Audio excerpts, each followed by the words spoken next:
இந்த வீடியோவில் grid method use பண்ணி எப்படி ட்ராயிங் பண்ண போகிறோங்கிறத தான் பார்க்க போகிறோம். முடிஞ்ச வரைக்கும் இந்த வீடியோவை ஸ்கிப் பண்ணாமல் பாருங்கள். ஸ்கிப் பண்ணாமல் பார்த்தா தான் என்ன சொல்ல வரங்கிறது உங்களுக்கு புரியும். இப்போ நீங்கள் வரையணும்னு நினைக்கிற ஃபோட்டோவை ப்ரிண்ட் அவுட் எடுத்து வச்சுக்கோங்க. சைஸுக்கு ஏற்ற மாதிரி ப்ரிண்ட் அவுட் எடுத்து வச்சுங்க. எனக்கு வந்து A4 சைஸ் போதும், அதனால் நான் இந்த சைஸுக்கு ப்ரிண்ட் அவுட் எடுத்து வச்சுருக்கேன். இப்போ அந்த ட்ராயிங் கிரிட்டுக்கு எப்படி அளவு வச்சு கட்டம் போகிறதுங்கிறத பார்க்கலாம்.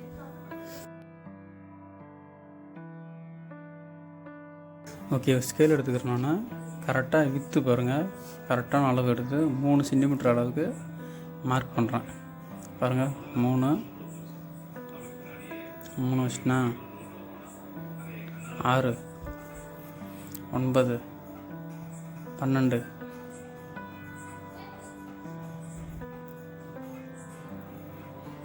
கரெக்டாக அதேமாரி 3 சென்டிமீட்டர் அளவுக்கு மார்க் பண்ணிக்கோங்க. அதேமாரி கீழேயும் மார்க் பண்ணிக்கோங்க.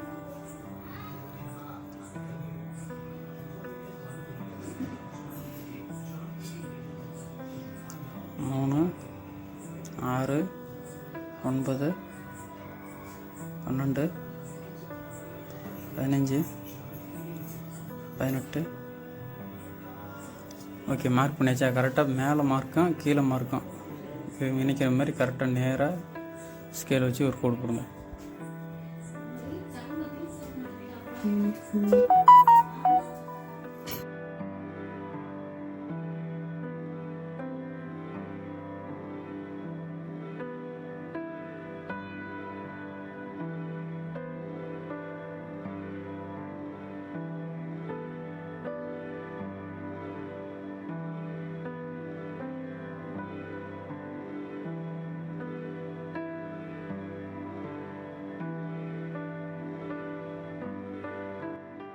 இப்போ வித்தில் மார்க் பண்ண மாதிரியே ஹைட் இருக்குல்ல, ரோஸ், அதுலேயும் மார்க் பண்ணிக்கிறோம். 3 சென்டிமீட்டர் அளவுக்கு மேலே பார்த்த மாதிரி தான்.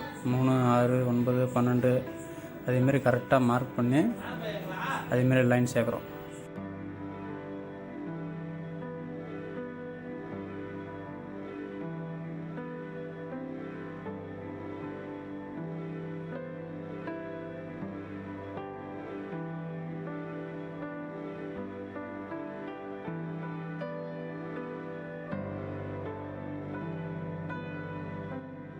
இப்போ நம்மளுக்கு பாக்ஸ் வந்துருச்சு.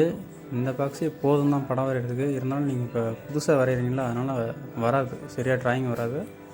அதனால் உங்களுக்கு தேவையான கிராஸ் லைன் போட்டுக்கலாம்.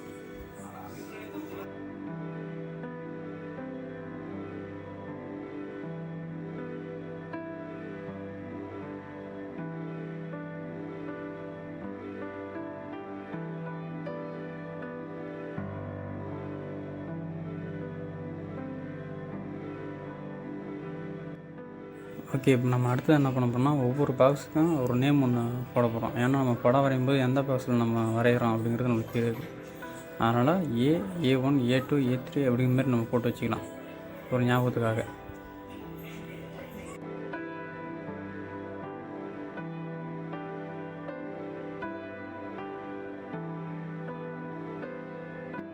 இப்போ நம்ம வரைய போகிற பேப்பர் எடுத்துக்கலாம். கரெக்டாக பார்த்திங்கன்னா அதே A4 சைஸ் ஷீட் தான் எடுத்துருக்கோம்னா, இப்போ நம்ம இதில் பண்ணோம் பார்த்திங்கன்னா, நம்ம ப்ரிண்ட் அவுட்டில் அதே வேலையை தான் இதுலேயும் பண்ண போகிறோம். 3 சென்டிமீட்டர் அளவுக்கு வித்து மேலேயும் கீழேயும் 3 சென்டிமீட்டர் வச்சு மார்க் பண்ணி கட்டம் போடுறோம்.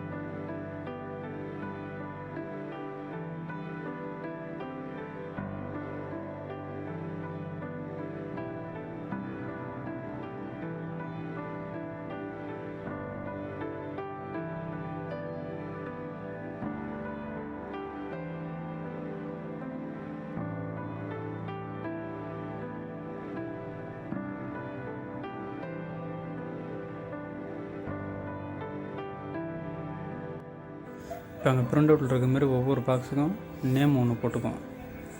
அந்த நேம் எதுக்குன்னா, நம்ம எந்த லைனில் எந்த பாக்ஸில் நம்ம வரைகிறங்கிறது தெரியாதில்ல, அதனால் ஒரு அடையாளத்துக்காக நேம் போட்டு வச்சுக்கலாம்.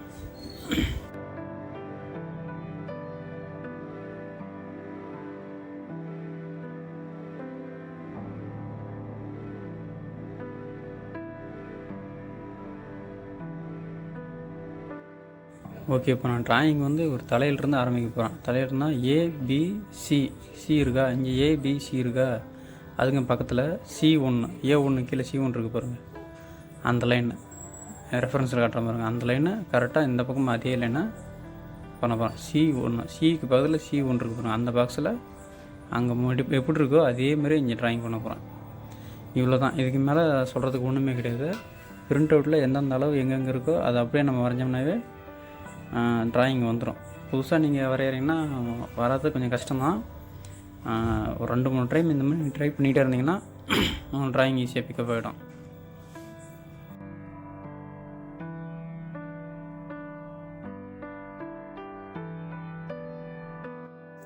ஓகே, வீடியோ ஃபுல்லாக பாருங்கள். இதை மாதிரி பார்த்துட்டு நீங்களும் ட்ராயிங் பண்ணும்போது உங்களுக்கு ஒரு ஐடியா கிடைக்கும். முழுசும் பார்த்துட்டு நம்ம வரைஞ்ச அவுட்லைன் எப்படி வந்துருக்குன்னு சொல்லிட்டு கமெண்ட் பண்ணுங்கள். தொடர்ந்து இது மாதிரி பல வீடியோ போடலான்ட்ருக்கேன். நம்ம வீடியோ ரெகுலராக பார்த்து சப்போர்ட் பண்ணுங்கள்.